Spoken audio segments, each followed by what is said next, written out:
The Walt Disney Company has just broken the record for most flops at the box office in a single year. And whose record did they break? Well, theirs, of course, in 2023. Bob Iger, the CEO of Disney, had declared earlier that this was the best lineup of movies since 2019. Now, shareholders might want to contemplate if Bob is off his rocker.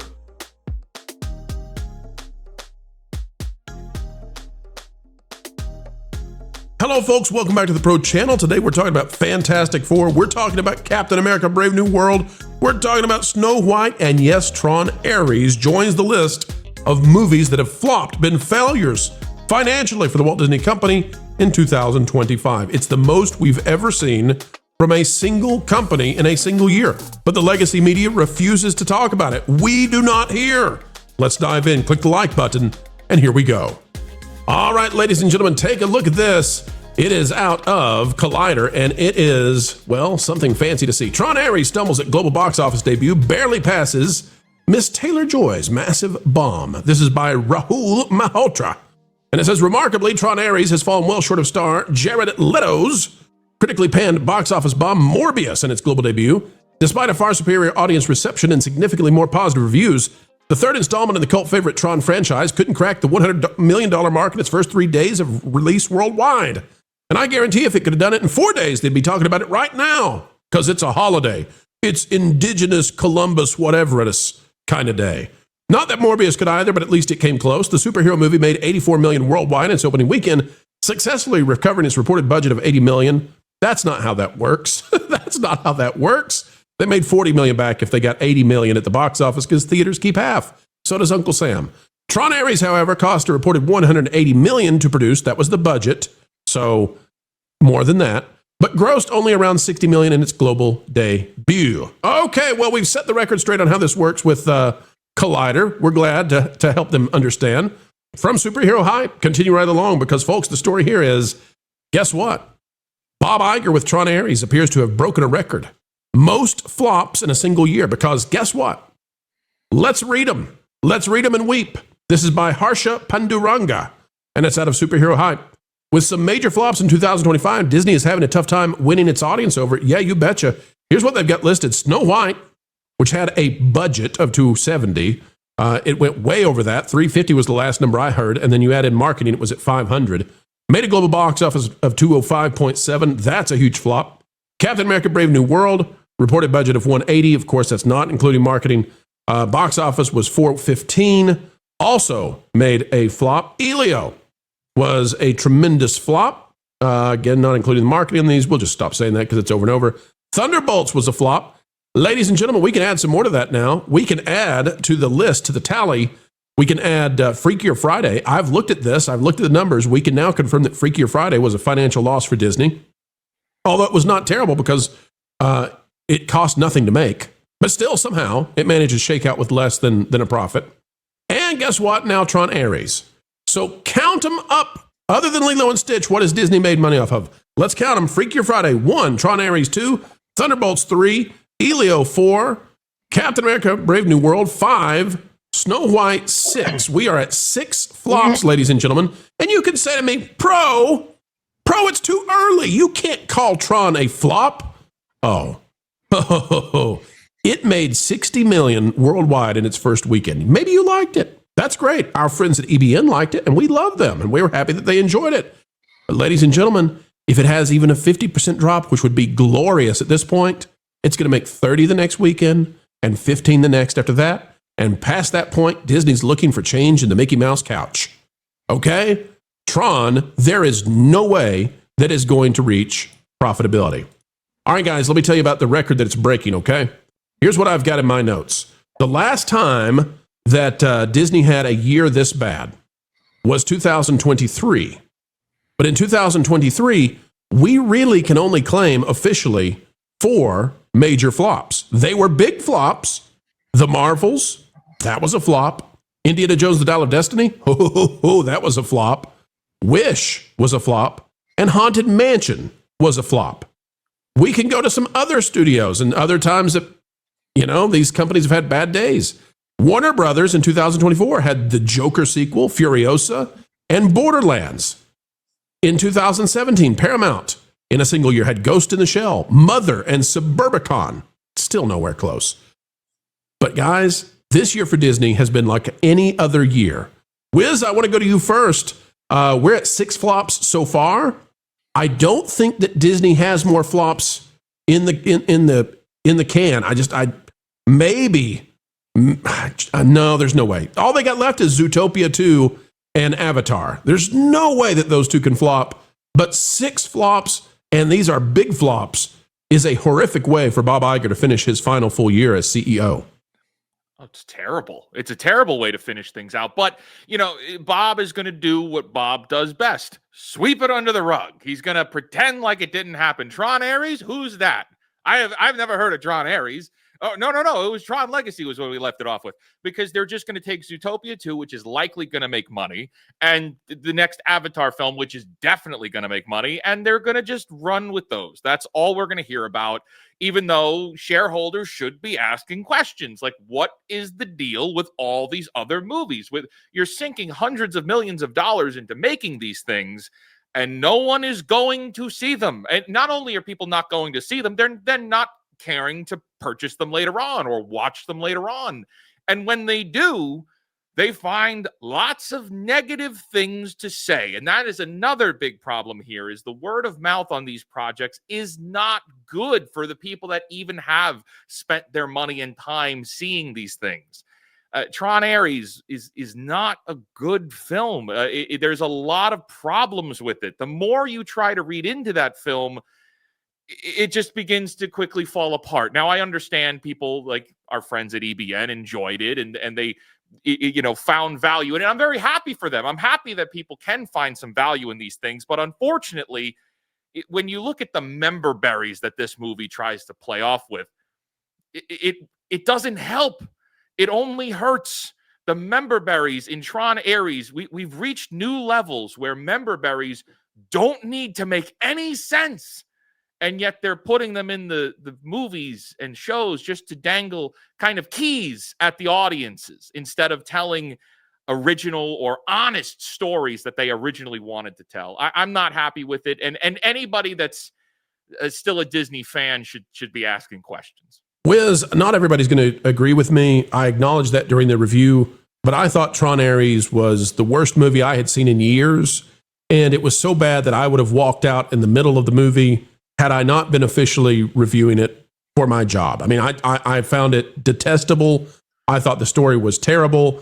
I thought the idea that we can bring things to life using laser beams was stupid, and they never tried to explain it. And then nobody talks about this, Wiz, and I guess I should have talked about it in my review. The woman at the end of the movie, spoiler alert, folks, the woman, Athena, at the end of the movie, brings in a Galaga spaceship into the city, right?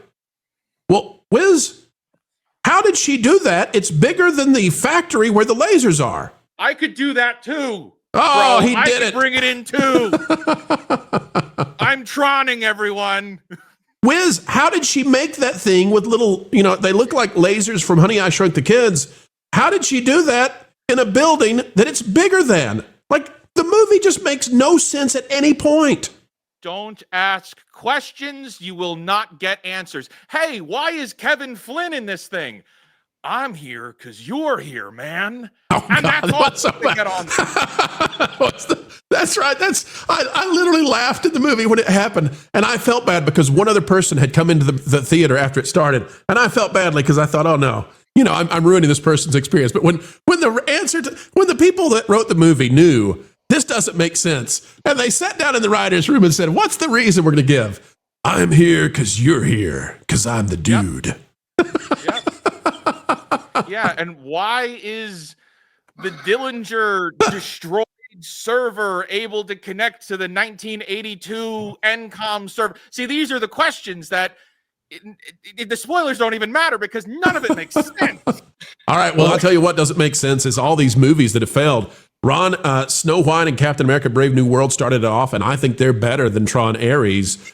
Ron, what do you think about Disney, flopping 6 films? And Bob Iger told us in an earnings call, told the shareholders that this was the strongest slate since 2019. which was the record-breaking year when they had Endgame and so much more. I mean, Bob Iger has missed this by not a country mile, by a Walt Disney World mile.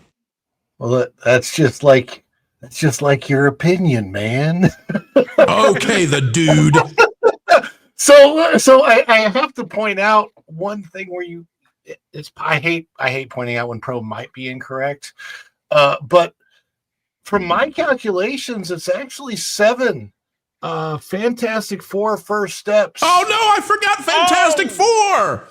It's 7. You're right, Ron. You have defeated me. How did I miss that? It's even in my show notes to mention Fantastic Four. Thank you, Ron. Thank you. Yeah, you want, because I'm looking at it right here on the numbers, 521 million worldwide. There's no way that made a profit. No, it needed what was the number? 650 or 700. I don't remember on Fantastic Four. I know Superman really needed 700. Oh my gosh. I mean, I was looking at this very thing earlier today, and I could not believe it. I could not believe how far Disney has fallen. The early 2000s, right at the end of Eisner's term, right? Disney had some stumbles, which actually, when you look back at the movies now, those stumbles were actually not even horrible movies compared to what we're getting. What was it?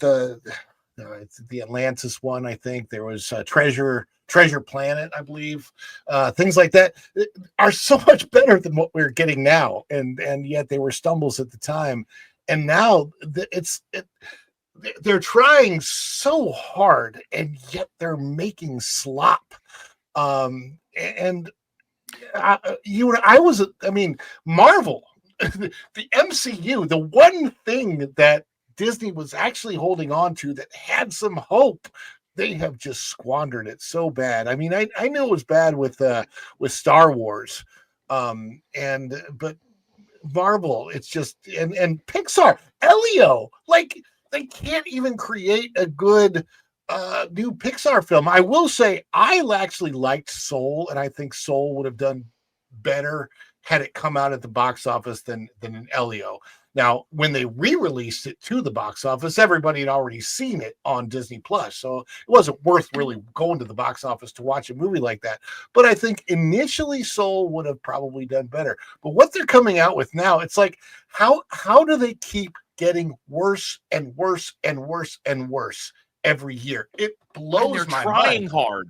They are trying hard. To your point, Tron, Ares, and Fantastic Four were them trying very hard. And you can see it. You can see that there's effort that goes into this by people that don't know what they're doing. Like a lot of effort.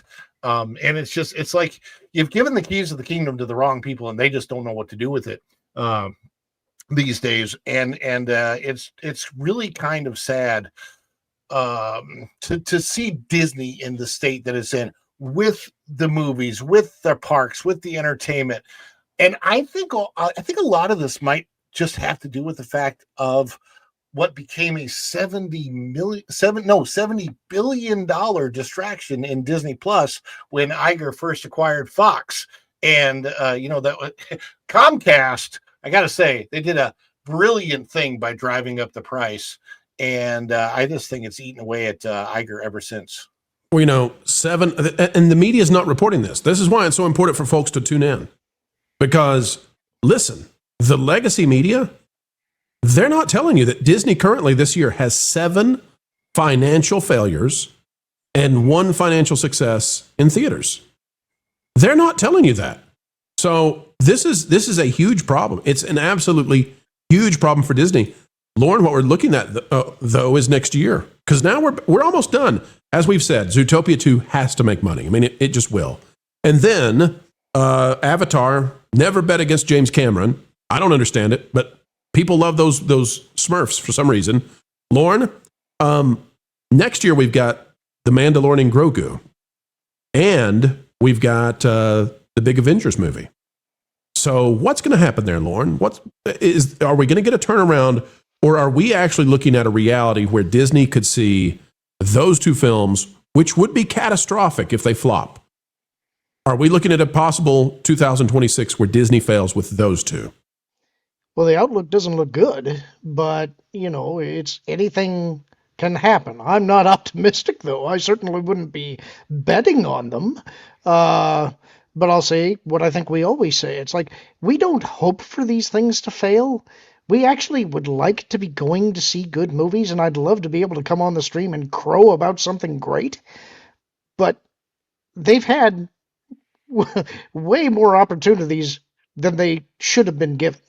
And at this point, I don't know that I agree with you that they're trying. I think it's that they have such contempt for the audience and contempt for the properties and only want to use them as a platform for their ideologies.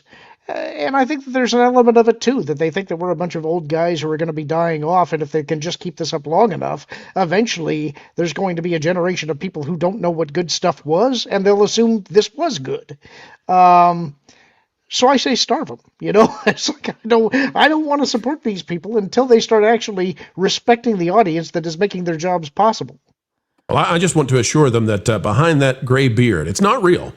Fake Wizard is actually a 16-year-old young man. He's very young. He's very spry. So they're not getting rid of him that easily. And folks, I used to say when we started the channel, 3 years ago? Not quite, 2.5 years ago. I used to say that we had 50 years to go. So we've got 48 still left in the can. That drives them crazy. They can't stand it when I say that. So 48 more years in the can, Disney. Try to outlive us. Just try. Folks, they are not outliving the market. The market has spoken loudly. The legacy media is refusing to report it. But we are here to tell you that Disney is batting 1 out of 8. 1 out of 8. And they got to fix this slate quickly, or else the entire flywheel falls apart. As ever, folks, we endeavor to have a good time here on the Pro Channel, and I have to say that spending time with you, talking about things that truly matter, like the stories that shape our lives and our culture, well, it is the ride of a lifetime to steal from Bob Iger. And that's the only thing we'll steal from Bob because he has great security around his yacht. Folks, as we get ready to say goodbye, consider clicking the like button, share, subscribe, click it, and stick it to the algorithms. It is the notification bell. Drop a comment right on down below. Let us know your thoughts. We would love to hear from you. And folks, worry not, for more content is still on the way. 3 or 4 times a day, let's do 4. I think that's better. And you know what? Don't forget that the Pro Show is live Tuesdays and Thursdays at noon Eastern. You can also join us for our friends on That Park Place, our partner program. We have a good time there too. Folks, until the next time we get the opportunity to have a good time with you, keep learning, keep growing, and as ever, keep having fun. Jump into the water. Why listen to music made by people and companies who really don't like you? Check out Vacation Radio today and prepare for all new content made by the people behind the WDW Pro Channel. It's the place you need for all the music. That should be fun.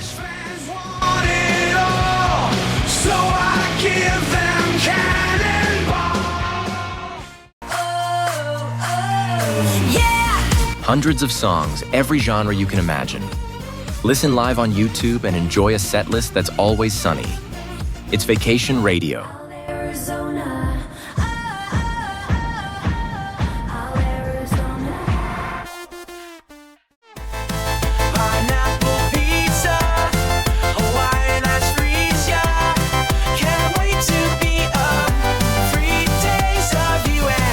What are you waiting for?